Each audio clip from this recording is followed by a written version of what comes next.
되었습니다. 우리 함께 신앙 고백하심으로 수요 예배 하나님께 올려드리겠습니다. 전능하사 천지를 만드신 하나님 아버지를 내가 믿사오며 그 외아들 우리 주 예수 그리스도를 믿사오니 이는 성령으로 잉태하사 동정녀 마리아에게 나시고 본디오 빌라도에게 고난을 받으사 십자가에 못 박혀 죽으시고 장사한 지 사흘 만에 죽은 자 가운데서 다시 살아나시며 하늘에 오르사 전능하신 하나님 우편에 앉아 계시다가 저리로서 산자와 죽은 자를 심판하러 오시리라. 성령을 믿사오며 거룩한 공예와 성도가 서로 교통하는 것과 죄를 사하여 주시는 것과 몸이 다시 사는 것과 영원히 사는 것을 믿사옵나이다. 아멘. 찬송가 183장 우리 함께 찬양하시겠습니다. 빈들의 마른 풀같이 시들은 나의 영혼, 주님이 약속한 성령 간절히 기다리네. 가물음에 마른 땅에 단비를 내리시듯 성령의 단비를 부어 새 생명 주옵소서. 반가운 빗소리 들려 산천이 춤을 추네. 봄비로 내리는 성령 내게도 주옵소서. 가물음에 마른 땅에 단비를 내리시듯 성령의 단비를 부어 새 생명 주옵소서. 철 따라 우로를 내려 초목이 무성하니 갈급한 내 심령 위에 성령을 부으소서. 가물음에 마른 땅에 단비를 내리시듯 성령의 단비를 부어 새 생명 주옵소서. 참되신 사랑의 언약 어길 수 있사오랴. 오늘의 흡족한 은혜 주실 줄 믿습니다. 가물음에 마른 땅에 단비를 내리시듯 성령의 단비를 부어 새 생명 주옵소서. 아멘. 기도하겠습니다. 참 좋으신 하나님 아버지, 오늘도 수요 예배를 기억하고 예배의 자리로 나오게 하심 감사합니다. 오늘의 이 예배가 메마른 우리 성도들의 마음속에 참으로 단비와 같은 말씀이 되게 하셔서 나의 생명의 주 예수 그리스도로 충만케 되어지는 은혜 이 시간 허락하여 주옵소서. 돌아가는 우리 성도들의 그 발걸음 속에는 십자가의 보혈만 충만케 되기를 소원합니다. 남은 이 한 주도 주의 증인으로 살아가는 우리 복된 성도들 되게 하여 주옵소서. 예수님의 이름으로 기도드리옵나이다. 아멘. 성경 봉독하시겠습니다. 오늘 보실 말씀은 예레미야 14장 1절에서 22절, 예레미야 14장 전체 말씀입니다. 우리 본문이 기니까 우리 1절부터 6절까지만 우리 한 절씩 교독하도록 하겠습니다. 가뭄에 대하여 예레미야에게 임한 여호와의 말씀이라. 유다가 슬퍼하며 성문의 무리가 피곤하여 땅 위에서 애통하니 예루살렘의 부르짖음이 위로 오르도다. 귀인들은 자기 사환들을 보내어 물을 얻으려 하였으나 그들이 우물에 갔어도 물을 얻지 못하여 빈 그릇으로 돌아오니 부끄럽고 근심하여 그들의 머리를 가리며 땅에 비가 없어 지면이 갈라지니 밭 가는 자가 부끄러워서 그의 머리를 가리는도다. 들의 암사슴은 새끼를 낳아도 풀이 없으므로 내버리며 들 나귀들은 벗은 산 위에 서서 승냥이같이 헐떡이며 풀이 없으므로 능히 흐려지는도다. 아멘. 오늘 본문은 예레미야 14장 1절에서 22절입니다. 주의 이름을 위하여 우리를 미워하지 마옵소서라는 제목으로 오늘 본문의 말씀을 우리 함께 살펴보도록 하겠습니다. 지난주에는 예레미야 13장을 통해서 이스라엘의 교만에 대해서 살펴보았습니다. 이스라엘은 하나님의 허리띠로서 하나님의 영광을 상징하며 하나님의 하나님 되심을 증거하는 도구입니다. 그러나 이 허리띠가 아무리 화려하고 멋있어도 주인이 이 허리띠를 차지 않으면 이 허리띠는 아무 의미가 없는 천이나 가죽에 지나지 않습니다. 시간이 지나면 썩어버립니다. 주인이 허리띠를 허리에 차야만 비로소 허리띠는 허리띠로서의 그 역할을 하게 되는 거죠. 근데 이 허리띠가 금박을 입혔다, 보석을 입혔다. 그래서 스스로 나 잘났다, 나는 훌륭하다, 내가 있기에 하나님의 멋짐이 더욱더 드러난다, 하나님의 훌륭하심과 그 위대하심이 나를 통해 드러난다. 이러면 되겠습니까? 이게 바로 교만입니다. 그런데 이 교만이 얼마나 교묘하게 우리 안에서 작용하게 되는지, 우리도 종종 하나님은 나를 통해서 영광 받으신다라고 착각할 때가 있습니다. 내가 뭐라고? 나는 허리띠에 지나지 않는데 주인이 나를 그 허리띠에 찼기 때문에 내가 빛이 나는 것이지, 주인이 나를 버리면 난 아무것도 아닙니다. 나를 통해서 하나님이 영광 받으시는 것이 아니라 하나님께서 나를 그 허리춤에 차셨기 때문에, 이걸 이제 달리 표현하면 하나님이 나를 붙들고 계시기에 나를 통해 그 하나님의 영광이 드러나는 겁니다. 자, 여기서 종종 또 오해가 생기게 되는데, 하나님께서 나를 붙잡고 계시기에 나를 통해 하나님의 영광이 드러난다, 이 말씀을 이제 어떻게 오해를 하냐면, 하나님이 나를 붙잡고 계시니까 안 되던 일도 해결되더라, 이런 식으로 오해를 하게 됩니다. 이 말은 결국 내가 잘 되면 나를 통해 하나님이 영광을 받으신다라는 이야기가 되어버리죠. 하나님께서 나를 붙잡고 계시기에 나를 통해 하나님의 영광이 드러난다는 의미는 이 세상 문제가 형통하게 되고 안 되는 일도 되어버리고 이런 이야기가 아닙니다. 물론 우리는 이런 이야기 듣기를 원하죠. 이런 이야기가 훨씬 자극적이고 듣기에도 좋고, 왜냐하면 우리의 탐심과 탐욕을 제대로 채워주는 이야기이기 때문입니다. 그러나 그렇지가 않습니다. 하나님이 나를 붙잡고 계신다는 의미는 하나님이 어디서 나를 붙잡고 계시는가를 알아야 됩니다. 하나님 지금 어디서 나를 붙잡고 계시나요? 십자가에서 나를 붙잡고 계시죠. 갈라디아서 2장 20절에 기록된 것처럼 내가 그리스도와 함께 십자가에 못 박혔나니, 우린 지금 예수님과 함께 십자가에 못 박혀 있는 상태입니다. 예수님께서 십자가에서 나를 붙잡고 계신다고요. 그러면 내가 지금 예수님에 의해 십자가에 붙잡혔습니다. 이 상태에서 나를 통해 하나님의 영광이 드러난다는 의미는 십자가에 붙잡혀 있는 지금 내 상태가 하나님의 영광을 비추는 상태다, 이런 이야기입니다. 동시에 십자가에 붙잡힌 나는 지금 내가 십자가에 붙잡혀 있음을 증거함으로써 하나님의 영광을 드러내는 겁니다. 그러니까 하나님께 붙잡힌 성도는 내가 지금 여기 십자가에 붙잡혀 있음을 증거하는 것이지, 무슨 세상 문제가 형통해졌다, 안 되던 일도 해결되었다, 이런 이야기 하는 게 아닙니다. 안 되던 일도 해결되었다더라, 이런 이야기는 다른 종교에도 얼마든지 있습니다. 심지어 무당에게 가보십시오. 얼마나 용한지 부적 한 장 써주었더니 세상에 안 되던 일이 해결되더라. 절에 가도 삼재를 해결해 준다 그러죠. 그러니까 교만이란 자꾸 내가 잘 되어서 하나님께 영광을 돌린다는 생각입니다. 내가 어디에 붙잡혀 있는지, 어디에 매여 있는지를 모르는 거죠. 결국 교만이란 예수님과 그 십자가가 보이지 않는 것. 여러분, 이것이 바로 교만한 상태입니다. 이렇게 교만한 인생을 하나님께서 이제 어떻게 심판을 하시는가? 이제 오늘 본문입니다. 1절부터 보겠습니다. 가뭄에 대하여 예레미야에게 임한 여호와의 말씀이라. 교만한 인생에게는 가뭄이라는 심판이 내립니다. 왜 교만한 인생이 받는 심판이 가뭄인가? 이 가뭄은 단순히 현상적인 가뭄만을 의미하는 것이 아니라 이 백성들의 영적인 상태를 지적하는 의미를 가지고 있기 때문에 가뭄입니다.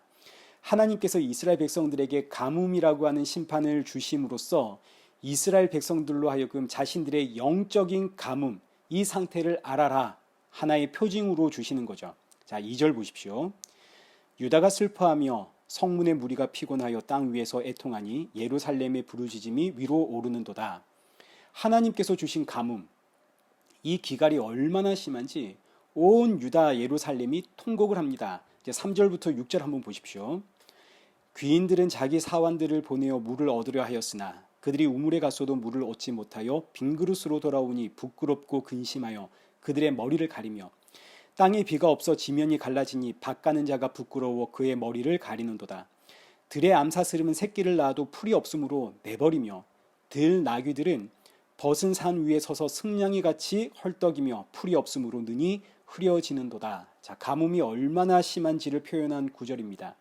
귀족들도 백성들도 심지어 짐승들조차 물이 없어서 죽어가고 있습니다.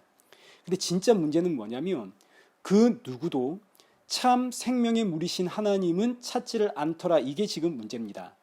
물이 없어서 육체적으로 죽어가는 것은 슬퍼하고 있지만 참 생명의 물을 찾지 않아 내 영이 죽어버렸다는 사실 앞에서는 아무도 슬퍼하지를 않더라. 슬퍼하는 자는 오직 예레미야 한 사람뿐입니다. 예레미야는 주의 영이 임한 성도거든요. 주의 영이 임해야만 참 생명의 물이신 하나님을 찾지 않는 것이 저주요 심판이라는 사실을 알게 되는 겁니다. 그래서 주의 영이 임한 성도는 이 가물어버린 세상을 향해 오직 예수 그리스도만이 참 생명의 물임을 증거하게 되는 거죠. 자, 그러면 이제 이 영적 가뭄으로 인해 죽어가는 백성들을 보면서 하나님께 기도하는 예레미야의 간구를 한번 보겠습니다. 7절입니다. 여호와여, 우리 죄악이 우리에게 대하여 증언할지라도 주는 주의 이름을 위하여 일하소서. 9절 하반절. 여호와여, 주는 그래도 우리 가운데에 계시고 우리는 주의 이름으로 일컬음을 받은 자이오니 우리를 버리지 마옵소서. 예레미야의 기도는 이런 뜻입니다. 하나님, 우리가 언제 회개해서 용서를 받았습니까? 우리가 언제 우리의 죄를 자복해서 하나님께 용서를 받았습니까? 하나님께서 우리를 용서하심은 하나님의 언약과 하나님의 그 이름을 위해서가 아닙니까? 이 기도의 배경은 출애굽입니다. 출애굽한 이스라엘 백성들이 금송아지를 만들고 광야 40년 동안 10번 넘게 하나님을 배반하고 하나님을 대적할 때 모세가 하나님께 기도하죠. 주께서 이 백성을 이렇게 멸절하시면 사람들이, 하나님을 모르는 이방인들이 저들의 하나님은 광야에서 자기 백성들을 살릴 힘도 없느냐 하고 하나님의 이름을 욕하지 않겠습니까? 주의 언약과 주의 이름을 위해서라도 긍휼을 베풀어 이 백성들 용서해 주십시오. 이런 기도입니다. 이 광야 출애굽의 사건을 배경으로 깔고 예레미야가 하나님께 모세와 같은 기도를 하는 겁니다. 주님, 우리의 죄악이 우리를 증거하고 있습니다. 우리는 이렇게 죄인입니다. 그러나 우리의 이 죄를 보시 마시고 주의 이름을 위하여 우리를 용서하여 주옵소서. 이 백성이 언제 회개해서 용서를 받았습니까? 그저 은혜로 용서받는 것 아닙니까? 이 백성이 이 모양이라도 그래도 주는 우리 가운데 계시고 우리는 주의 이름으로 출애굽한 하나님의 백성 아닙니까? 그러니 우리를 버리지 마옵소서. 자, 이때 하나님의 대답이 10절입니다. 여호와께서 이 백성에 대하여 이가와 같이 말씀하시되 그들이 어그러진 길을 사랑하여 그들의 발을 멈추지 아니하므로 여호와께서 그들을 받지 아니하고 이제 그들의 죄를 기억하시고 그 죄를 벌하시리라. 11절. 여호와께서 또 내게 이르시되 너는 이 백성을 위하여 복을 구하지 말라. 그들이 금식할지라도 내가 그 부르짖음을 듣지 아니하겠고 번제와 소제를 드릴지라도 내가 그것을 받지 아니할 뿐 아니라 칼과 기근과 전염병으로 내가 그들을 멸하리라. 자, 지금 이 말씀은 하나님께서 예레미야의 간구를 받아서 고스란히 대답하는 것으로 첫째, 이 백성들의 죄 난 절대로 용서하지 않겠다. 그래서 11절 보십시오. 이 백성들을 위하여 복을 구하지 마라. 여기서 복이란 용서를 뜻합니다. 이 백성들을 위해서 용서를 나에게 구하지 마라. 이 백성들은 절대로 그 죄를 용서받지 못한다. 어느 정도로 용서받지 못하냐면 12절입니다. 이들이 금식하며 회개하더라도 용서받을 수가 없고 번제와 소제를 하나님께 드릴지라도 이들은 용서받지 못한다. 이들은 반드시 자기들의 죄값을 치루어야 하는데 나는 나의 약속대로 칼과 기근과 전염병으로 이들을 멸절시키겠다. 반드시 죗값을 받아내겠다. 하나님의 강력한 의지가 담겨 있는 구절입니다. 자, 그러나 둘째, 그러나 그럼에도 불구하고 내가 용서를 한다면 이는 너의 강구처럼 내가 나의 이름을 위하여 용서하는 것이다. 자, 그래서 보십시오. 오늘 저와 여러분, 회개해서 구원 받았습니까? 아니면 구원 받았기 때문에 회개를 하십니까? 회개를 해서 구원받는 인생은 아무도 없습니다. 누가 회개해서 구원을 받는단 말입니까? 예수 그리스도와 그 십자가를 알기도 전에 주께서 이미 나의 죄를 위하여 대신하여 십자가에 죽으시고 때가 되어 그 주의 영이 나를 찾아오시니 그때 성도는 비로소 내가 얼마나 죄인인가를 깨닫고 회개하게 되는 겁니다. 그래서 회개라고 하는 것은 구원받았기에 나오는 증표입니다. 자, 그러면 하나님은 왜 나를 구원하셨나요? 난 회개하지도 않았는데, 난 어떤 자격도 갖추지를 못했는데. 창세전 언약이죠. 이미 창세전에 하나님께서 나에게 약속하셨기에 하나님께서 하나님의 언약과 하나님 자신의 그 이름을 위하여 반드시 죗값을 치루어야 하는 나를, 죄를 죄로 알지도 못하고 살아가던 나를 살리시는 겁니다.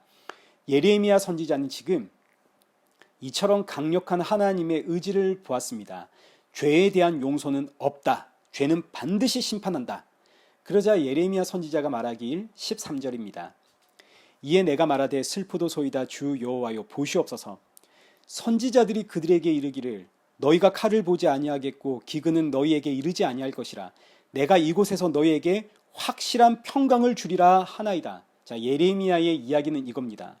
하나님, 이 백성들이 이렇게 된 것은 선지자들 때문 아닙니까? 선지자들이 자꾸 거짓 예언을 하고 거짓 평안을 전해주니까 이 백성들이 분별하지 못하고 그게 맞다 따라간 거 아닙니까? 그러니 정말로 심판받아야 할 자들은 따로 있는 거 아닙니까? 이 백성들은 정말 아무것도 모르는 겁니다. 선지자들과 제사장이 다 이게 옳다 그러는데 백성들이 무슨 재주로 분별할 수 있겠습니까? 예레미야의 이야기가 한편 일리가 있죠. 이해가 되시죠? 그러나 하나님의 대답은 14절입니다. 여호와께서 내게 이르시되 선지자들이 내 이름으로 거짓 예언을 하도다. 나는 그들을 보내지 아니하였고 그들에게 명령하거나 이르지 아니하였거늘 그들이 거짓 계시와 점술과 헛된 것과 자기 마음의 거짓으로 너희에게 예언하는도다.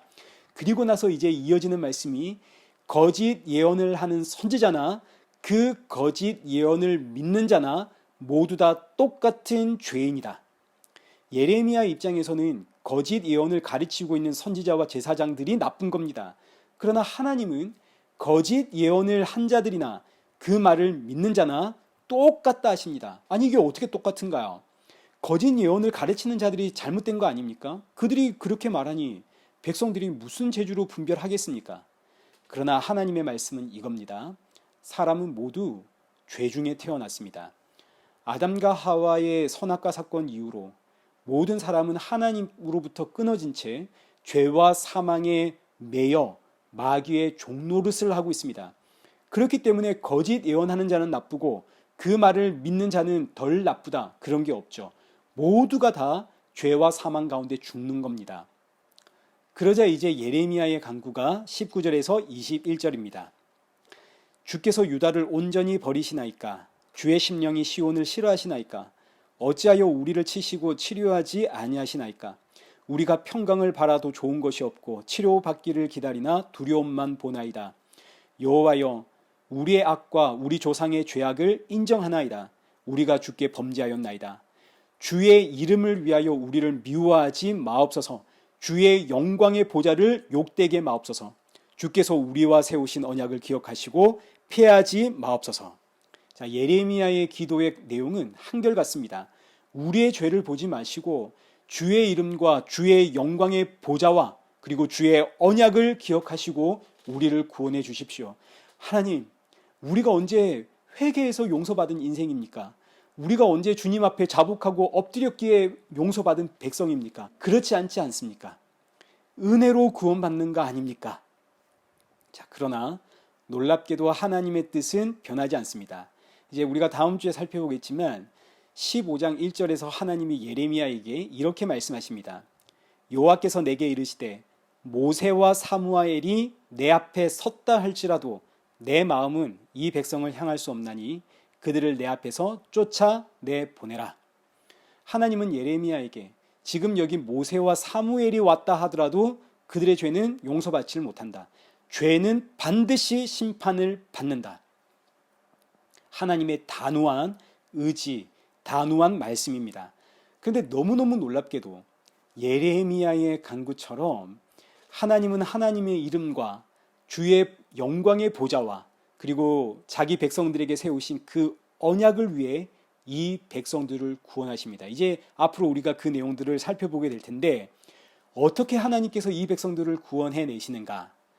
친히 세상 모든 사람들의 죄를 끌어안고 참 하나님이 십자가에 달려 죽으심으로 이 문제를 해결하십니다. 왜 예수님 십자가에 죽으셔야 했는가? 죽지 않고는 우리를 구원할 방법이 없는 것인가? 예, 죄의 삭슨 사망이고 하나님은 반드시 죄를 심판하시는 하나님이시기 때문에 참 하나님이신 예수님이 십자가에 죽는 것 외에는 구원의 방법이 없습니다. 오늘 저와 여러분이 받은 구원은 우리가 죄를 깨닫고 식음을 전폐하며 하나님 앞에 회개해서 받아낸 것이 아닙니다. 반드시 죽어야 하는 내 죄값을 예수님이 대신 지셨기 때문에 받은 구원입니다.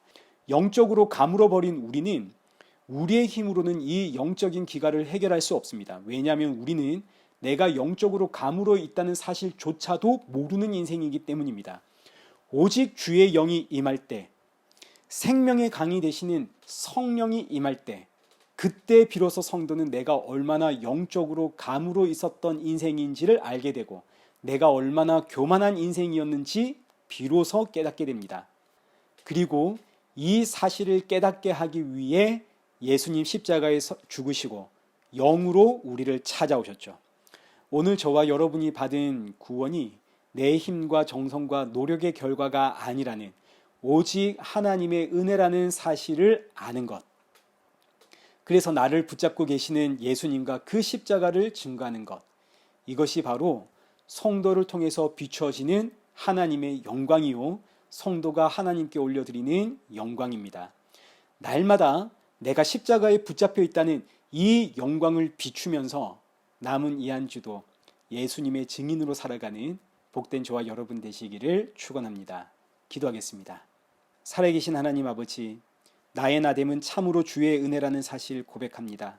내가 잘나서도 아니요, 경건하게 살아서도 아니요, 오직 주의 이름과 주의 영광과 주의 언약을 위해서 구원받았다는 사실이 묵상을 하면 할수록 감사가 되고 은혜가 되고 안도의 한숨이 쉬어지는 성도가 되어지도록 성령의 충만함과 말씀의 깨달음을 부어 주옵소서. 남은 이 한 주도 이 세상을 어떻게 살아갈까 고민하는 것이 아니라 예수 그리스도의 증인으로 살아가는 성도가 되도록 우리의 마음과 중심을 붙잡아 주옵소서. 예수님의 이름으로 기도드리옵나이다. 아멘. 이제는 우리 주 예수 그리스도의 은혜와 성부 하나님의 크신 사랑과 성령 하나님의 위로교통 충만하심이 나 같은 죄인을 살리려 십자가에 죽으신 예수 그리스도의 그 놀라운 은혜와 사랑과 구원 앞에 이 한 주도 감사하며 이 놀라운 생명의 역사를 증거하며 살아가는 우리 이레교회와 성도들과 온 세계 교회 머리머리 위에 이제로부터 영원토록 함께 있을지어다. 아멘.